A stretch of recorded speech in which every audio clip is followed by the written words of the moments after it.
Dela bodo stekla jutri, končali pa naj bi jih do sredine julija. Za ta projekt smo se odločili predvsem zato, ker zelo veliko nastopamo na javnih razpisih in to nam je bil izziv.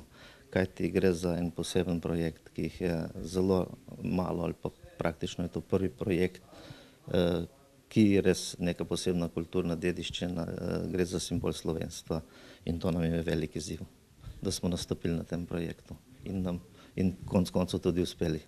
Glavni cilj projekta, ki je sofinanciran s sredstvi iz Evropskega sklada za regionalni razvoj, je predstavitev 19 kozolcev na mestu muzeja na prostem.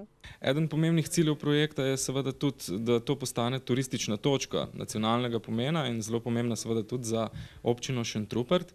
V okviru ciljev projekta bo nekako postavljena znotraj muzeja na prostem učna pot v dolžini 1 kilometra med temi kozolci, kjer bo lahko seveda obiskovalec šel po tej poti in izvedel veliko zanimivosti o razvoju kozolcev in seveda tudi o njihovih družbeno-kulturnih komponentah. Po postavitvi kozolcev bo treba v muzeju poskrbeti še za programski del, ki bo osnovan predvsem na etnoloških temeljih. Sam muzej pa nameravamo širiti in sicer naša ideja je, da se povežemo s slovenskimi društvi in zvezami v zamejstvu. Skupaj s temi zvezami društvi v tujini bi poskušali zbirati denar skozi njihove kulturne prireditve, da bi s podeželja rešili še kakšen kozolec, ki propada. Muzej naj bi uradno namenu predali prihodnje leto ob občinskem prazniku.